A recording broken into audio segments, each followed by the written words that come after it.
All right. Good evening, viewers, wherever you are, and once again, welcome to 60 Minutes. And I know it's been quite a while since we met here to talk about our politics and what is happening. There's so much to catch up. This is a lot that has happened in the last, I don't know how many hours, so many hours.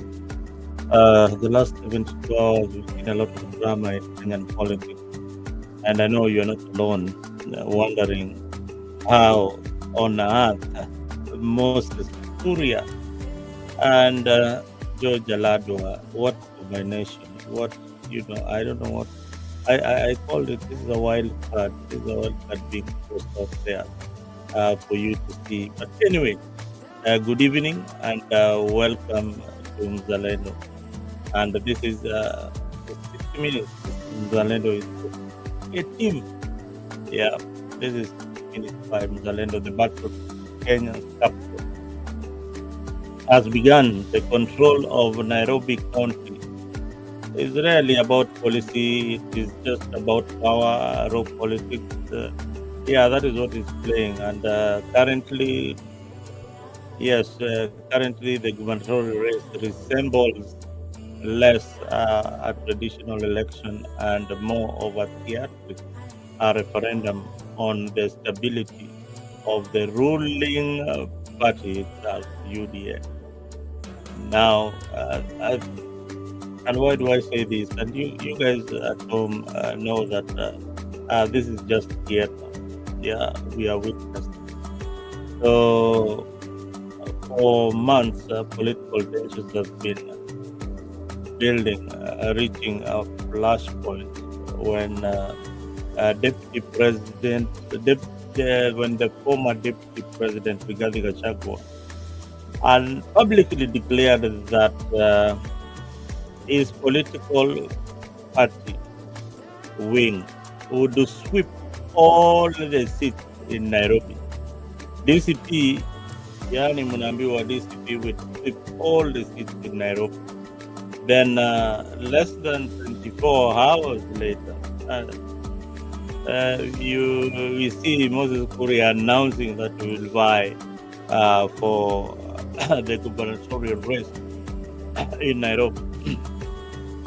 I know this made you wonder. This statement was strategic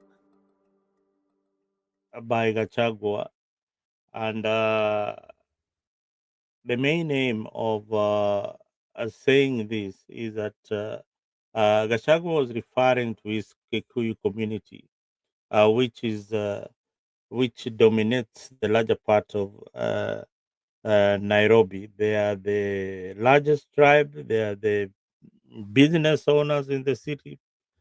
So they want a stake of the city. They want to get control and secure the capital. It is critical for Gashagwa as DCP to secure the city. But what he said and what is being interpreted out there is that Kikuyus want to take over Nairobi. So that has been flipped around. So some of these statements that politicians make can always be flipped against them. But had he said that the opposition party, the opposition coalition is going to sweep the entire Nairobi, then other communities are going to feel that they're part of this movement of the opposition. So I think somebody should advise Rigiji on how he opens his mouth. Sometimes he just talks, without thinking of the consequences.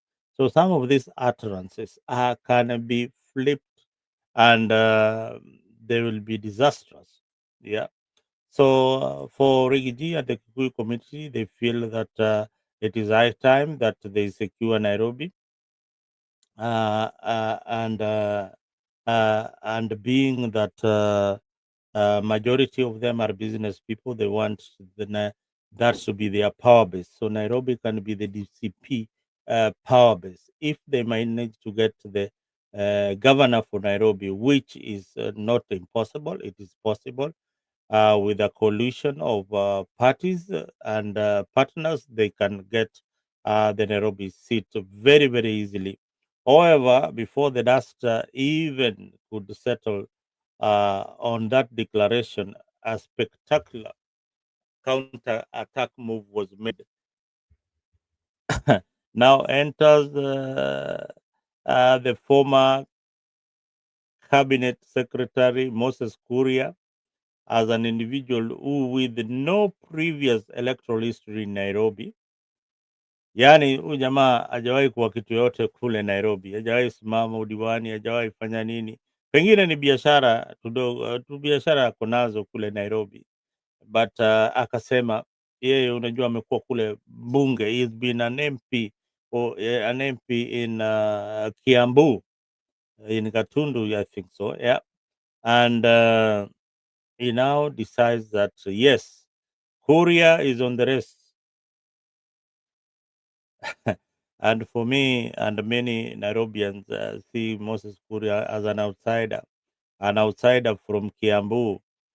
He formally announced his candidacy, choosing a prominent ODM insider and chairman, Makadara MP George Aladwa, as his running mate. This pairing is unorthodox, unexpected, and a potential recipe for more chaos in our political scene. This is just chaotic. This is to counter any other move by Rigiji, Babu Owino, and the rest to divide the votes. That's how I look at it. That is how I look at it. A key question reverberating through a political circle is simple.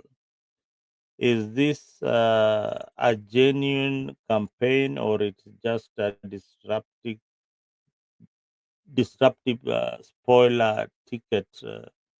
The one, the ticket in the modern Kenyan history. Yeah, this is the wildest ticket that I couldn't even imagine. And you guys viewers at home, I mean, who thought that? What a combination! Georgia Ladwa and this guy Moses Kuria.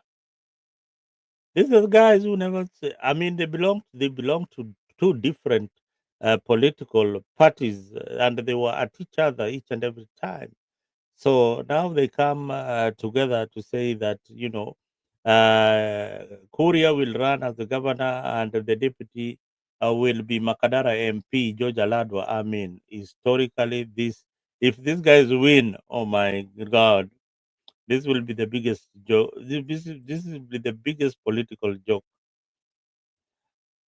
Let us first consider the men who have built their careers on winning in this context. We have the incumbent, Governor John Sakaja, who is the current governor. He oversees a county budget that has soared into multi billions, yet he works on political tightropes. The perception of city service delivery issues, the uncollected garbage, traffic congestion, urban infrastructures, the noise by matatu. I don't know whether you guys like that noise. Hizo mangoma nini, although it is a matatu culture, but I think it needs to be. Uh, there's something that needs to. There should be some order in that industry. Remember what Michuki did. Some of these things are doable if only you get the right people to do the job. Michuki did a very good job in beautification of Nairobi, a very good job in the matatu industry. We didn't see all this nonsense. Border borders everywhere, matatus they were one color.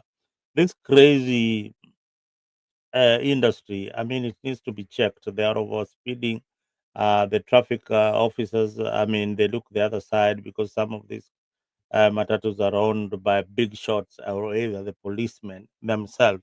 So this is something that needs to be checked. It needs to be checked if you want order in the city, and remains the most I mean, there's something seriously that needs to be done. So Gachagua, his camp is defending the budget allocations by pointing to the growth of social services, but public often judge the public will look at what he has done. Basically, what people are saying is that there's a feeding program that is doing very very effectively. Yes, if you are out there, tell me whether this uh, f- uh, the feeding program in Nairobi doing is working properly for the kids there. So, I mean, there are one or two things that people are saying about the governor that is positive, but largely he's facing a lot of opponents. Uh, one of them being Babu Owino. So, judges based on what they see on the streets. We judge the hawkers in the streets. We judge the matatu industry. We judge the border borders. We judge the muggings that we have seen lately in the city. That all falls under the docket of the Nairobi governor. When everybody is being robbed in the city, then you need to sit down with the interior CS and do something about the streets of Nairobi. Make Nairobi safe for everybody, make Nairobi economically stable for everybody. But one thing I want to congratulate Sakaja, and this one makofi kwa Bwana Sakaja, the water cartel. I don't know whether to congratulate Babu Owino because he's also the MP for Embakasi East.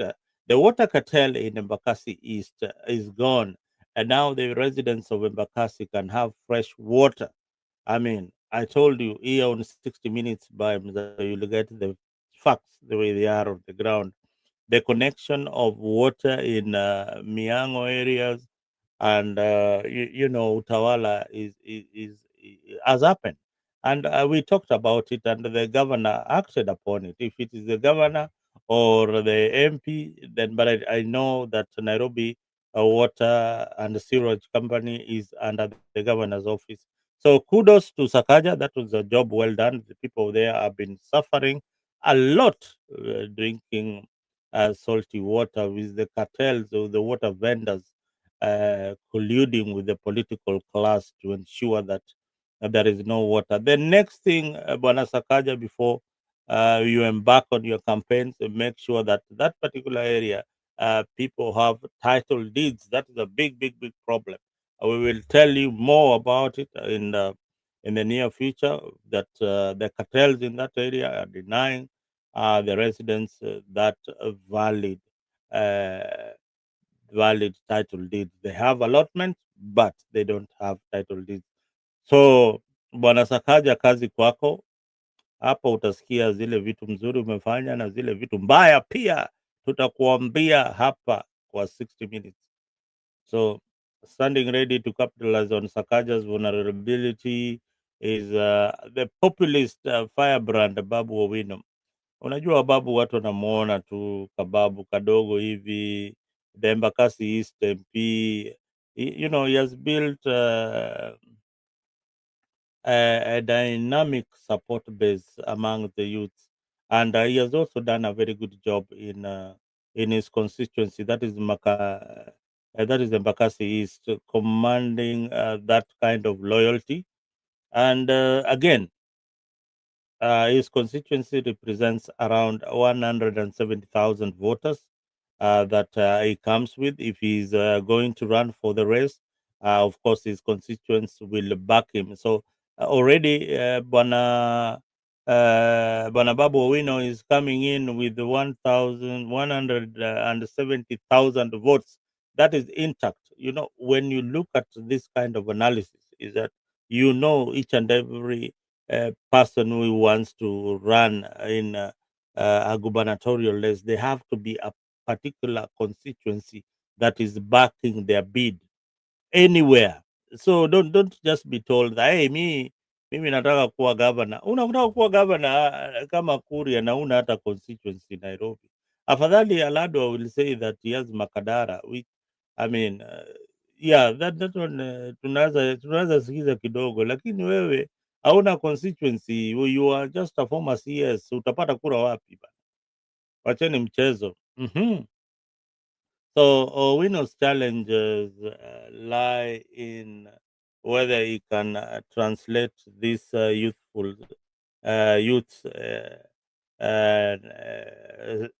citywide, yani kila mahali kule city. If the youth turn out to vote for Babu Owino with his charisma, social media presence and influence. I heard that some people are telling you ati wacheni hii mambo ya social media. Boss, social media has to be part of your campaign. And those people who are telling you that social media is not part of campaign, all these people, they have got bloggers, 4, 10, 50 of them. Wameandika kila siku, wanawapatia some tokens only to write stories about them, and then they are telling you, hey, wachana na social media. Unadanganywa. Election ya 2027, you have to fire with all your cylinders. Kama uko na social media team, lazima ukuwe na media team that will propagate. Kama ni propaganda iko pale. If you have now we have got new entrants, wanajiita magoons, lazima ukuwe na hiyo kiwanda ya goons. You have to have factory for goons. Then if you are running for the gubernatorial race bwana, lazima uweke, mi nakwambia 1 billion lazima uweke chini. Ndugu yangu, kama una hiyo pesa, we kaa tu nyumbani, because hii community especially in the rural areas nimeona that and one of the governors confessed that, me, I won this seat by giving these locals money, niliwapatia pesa ndio wakanipigia kura. Hivyo ndio tunachaguaga viongozi wetu, wanatupatia pesa alafu tunawapigia kura, kwani inaitwa tumbo mbele akili nyuma. Very very sad, very very sad. Now Babu Owino and has a broad base of alliances. He was, the other time people were speculating that he might try on a Walper ticket. That one is also there. He's putting his support for Bwana Kalonzo. We have also seen he's an ODM member of parliament. His ODM members have been castigating him. Oh, Babu this, Babu that. But Babu understands the politics of Nairobi. Lazima uelewe politics za city bana. Politics za Nairobi si kama za ushago, my friend. Politics za Nairobi si kama za huko ushago atio clan A, clan B, sijui nani.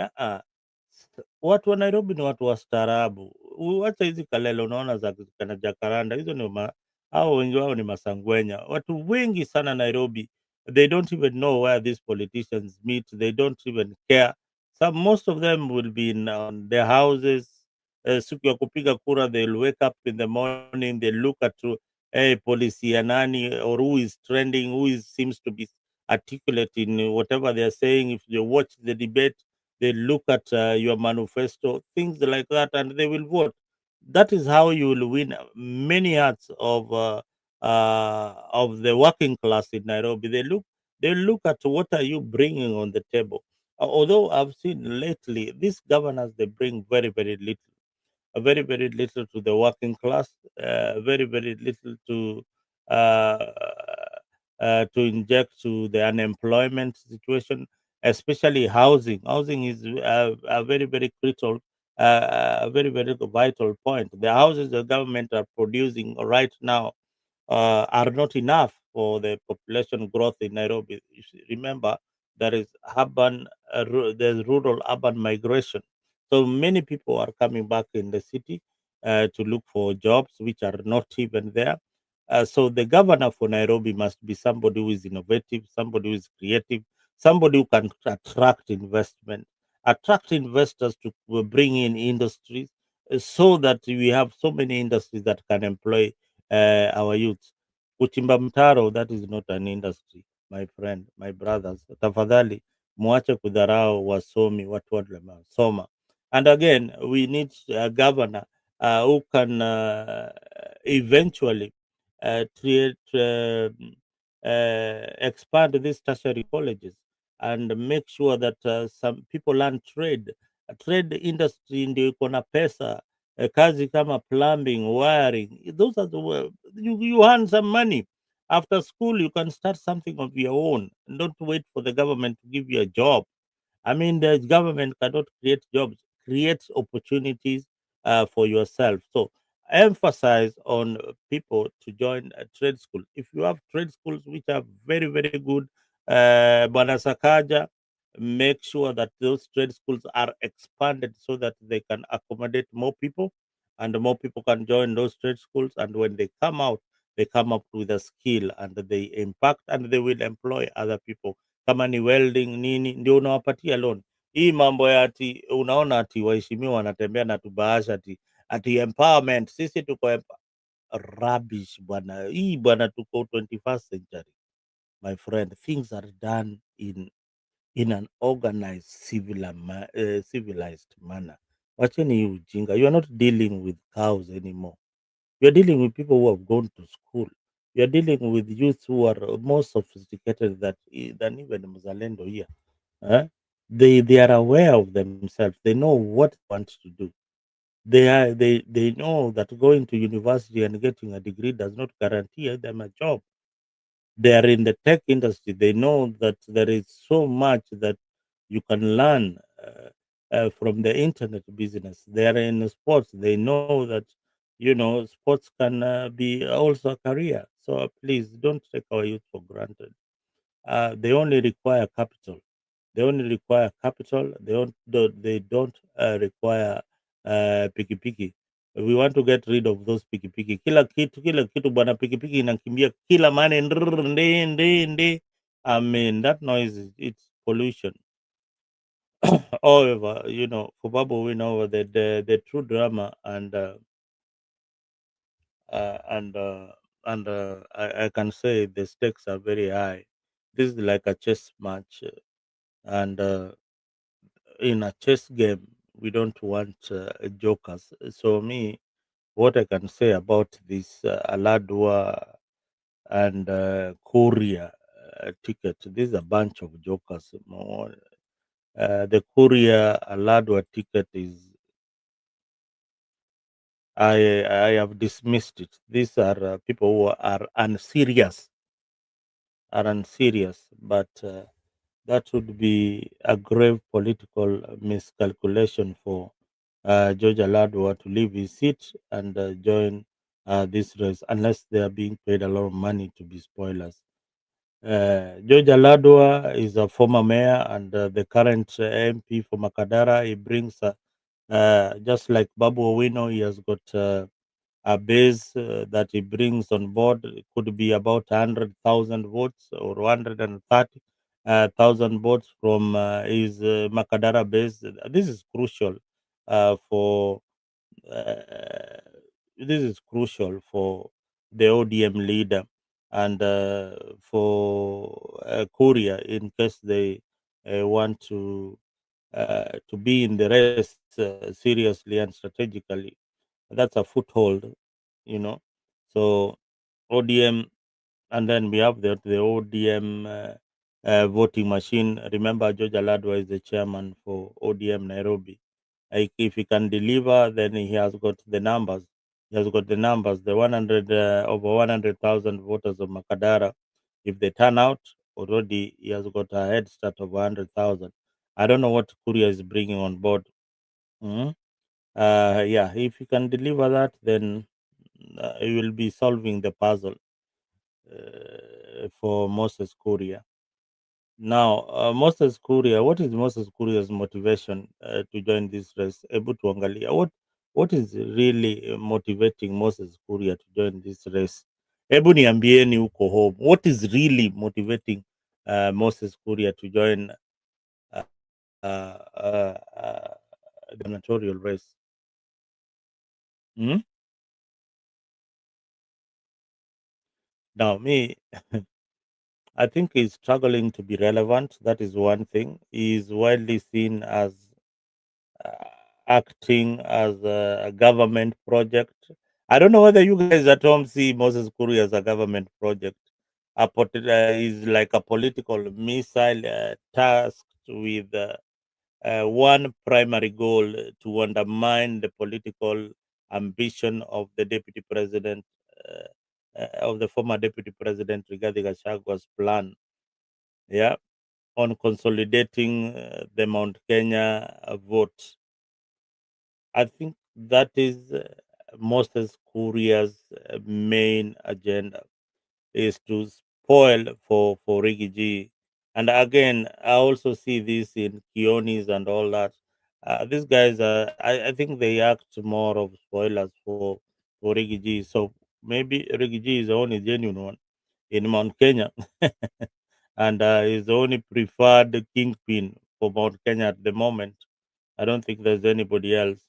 Now, the so-called DCP factor, the DCP factor is huge in the city. Uh, yeah, the DCP factor is huge in the city.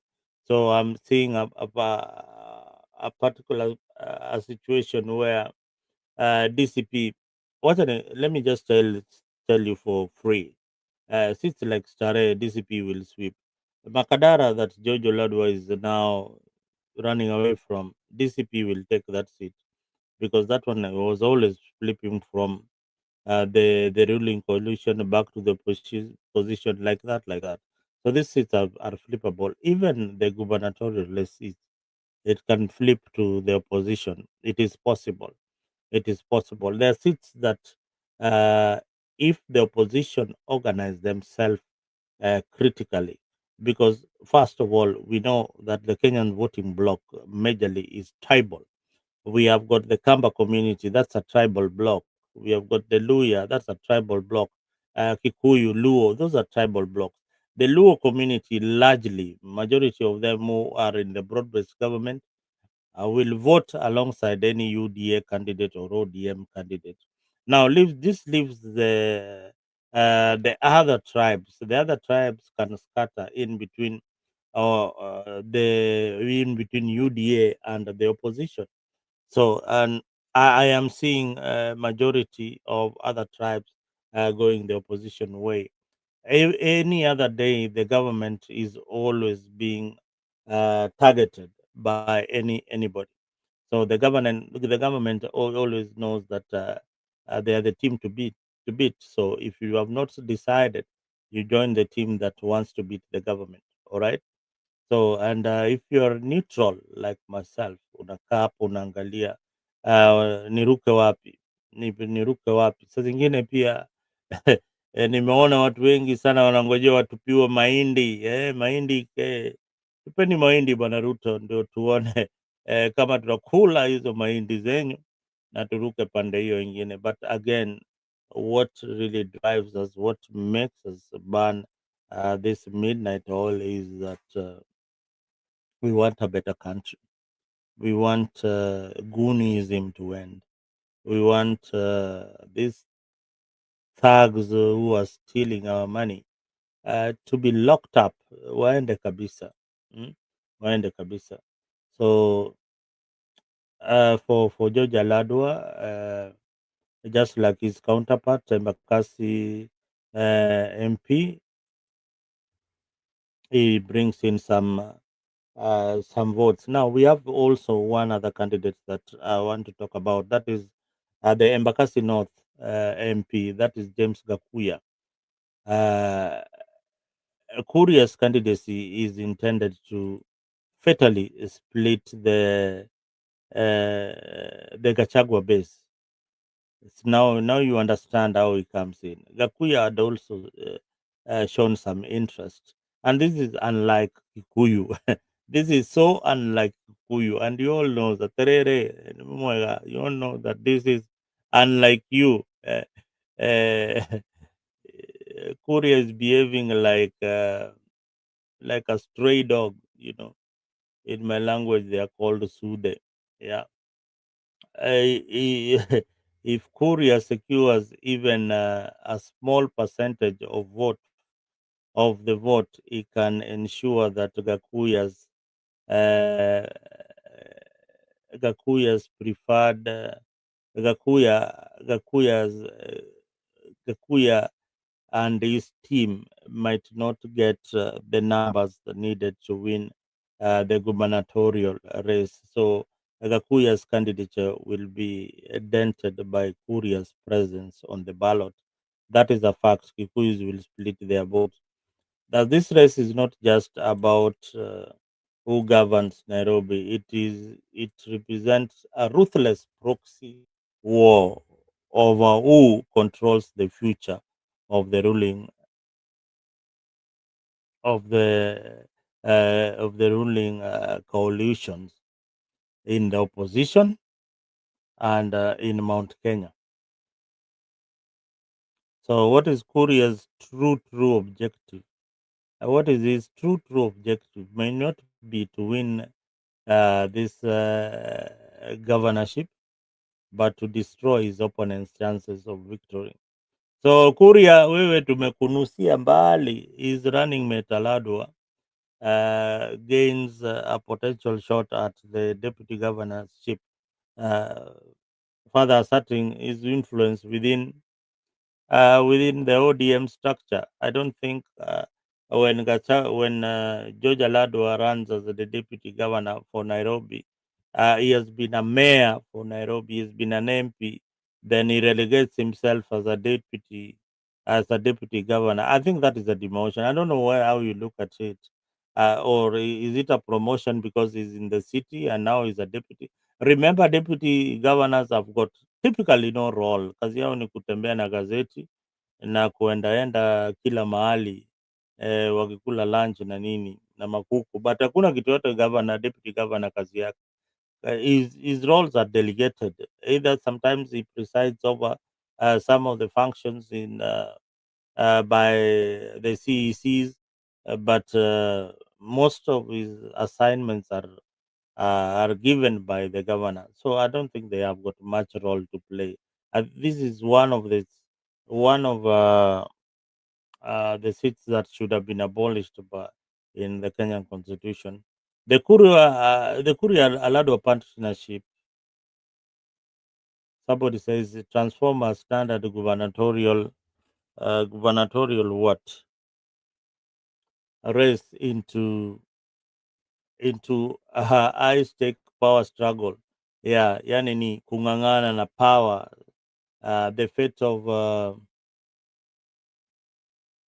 Nairobians, imagine, yani mumewekwa katika mkono wa George Aladwa na Moses Kuria. Wacha nicheke kidogo. George Aladwa, wacha nikunywa kasoda kidogo kidogo. Wacha George Aladwa na Moses Kuria, yani mmoja wao ni gavana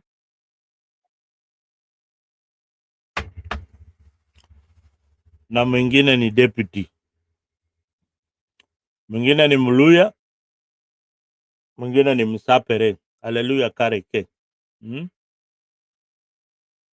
Data hiyo hawezi make bana, hiyo sidhani kama inaweza make. Hata wewe mwenyewe pale home, tell me tell me whether this duo can pull a surprise. For me, I don't think they can pull any surprise to anybody. This is a fraud. Now this is a big fraud. This is a big fraud. Mm. These are the two. Kuria is a very vocal, powerful politician, and how he rose into fame is his tweets during Uhuru's time. That is what made Kuria very very famous. Yani alikuwa ni blogger noma sana, alikuwa anatupa matweet zingine bana. I think I need to show you some of the Kuria was throwing up there. Unaweza dhani yani ni mtu akipata power you'll bring a lot of changes bana. Hii siasa, there's a lot of theatrics. Mm. But ultimately the voters will decide who controls the country's economic heart. But for now, here on 60 Minutes, we must ask, in this fierce political contest where the interest of the parties hierarchy seems paramount, is there any room left for a genuine interest of the millions of Nairobians? That's our report for tonight from all of us who have been here in the studio. Asanteni for watching this particular edition of 60 minutes. More will follow. If you've not subscribed on Africa, I can see many of you are watching from Tembei platform. Asante sana. Those who are watching from my page, thank you very much for tuning in. If you have not subscribed to Africa 24, make sure that umeingia pale Africa 24 na uka tupatie a subscription so that we can be here each and every time to analyze for you the politics. If you kama nimekukosea kidogo, pole sana. That's how we do it here on 60 minutes. We try to get into the nitty gritty of our politics. And sometimes we might not say what you wanted to hear, but Nipole, it is what it is. Here we try to, you know, try to give you what people think out there. We have told you about uh, Gachagwa's preferred candidate, that was James Gakuya. Uh, and there is also DCP factor is heavily represented in this race that is coming in 2027. There is also the UDA factor, uh, broad-based government, the broad-based government factor, sorry, and then the Mount Kenya vote plus a united opposition. Now, if a united opposition can face the broad-based government squarely, it will give them a run for their money. Now, Moses Kuria's candidacy, I've told you, effectively splits the votes of DCP. It takes almost 10% of the votes from DCP, and that gives the UDA candidate an edge over over over the united opposition. I know in the near future we'll be getting some new names for these coalitions. UDA ODM coalition, they will have a name. I don't know what ita gani. Maybe if you think of a name out there, tuambie. So which faction wins the incumbent who is struggling with service delivery? That is called Sakaja, really struggling, but is a populist who might lack who lacks governing experience. Mm? Or I don't know. It is you out there to tell me that whether uh, who you current governor Sakaja, does he stand a chance to in Nairobi? Although I've told you there's one or two things that is doing right, uh, and many are also complaining. I remember he has presided over a massive county budget of 43 billion shillings in the last financial year. Yet the public perception is that key challenges from housing to the filth, garbage, and things like that. We have touched on that too. That governor, you need to look into those. Hiyo uchafu iko Nairobi, if you can clean it, clean it up. That one might give you an edge. And I also gave you some thumbs up kwa kazi ile ulifanya pale hiyo area ya Embakasi East mali Babu Owino anatoka. At least residents now can get clean water. That's also a big thumbs up. Now you need to work on the titles in that area. I think there's a cartel going around in that area. You need to really work very hard to see that everybody there anaishi kwa amani. Otherwise, guys, I think it has been a wonderful morning being with you. Here I am. It is midnight. It is midnight, 12 a.m. and nangojea kuenda kulala kidogo ili tuone kesho kutakuwa namna gani. And once again, if you've not subscribed to Africa 24, make sure that you do subscribe utupatie hizo subscription. It is you guys who keep us here each and every day.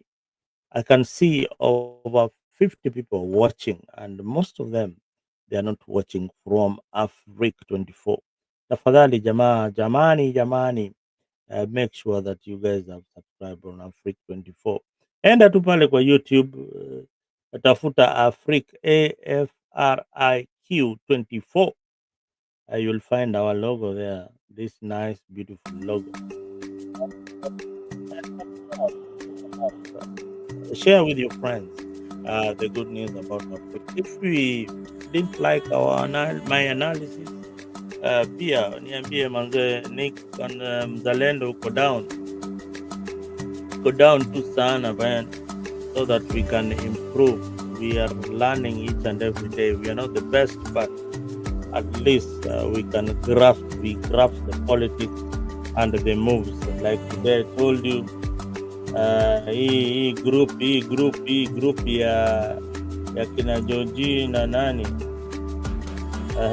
hii group bana, hii si ya ukweli. We need to get serious people on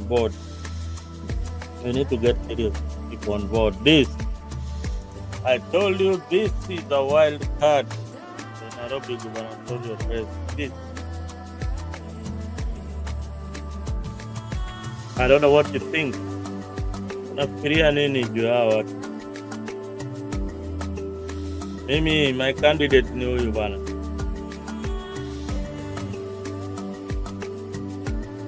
Tupatie vijana nafasi kwa uongozi, tuone wanaweza kufanya nini.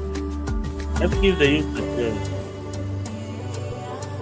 I think it's important that we give these youth a chance. Ama vipi? But the other duo, leave a comment hapo. These are the two. Hii group pantaka bana, hii tunasema pantaka, hii ni kwa enjoy, ni ya enjoy.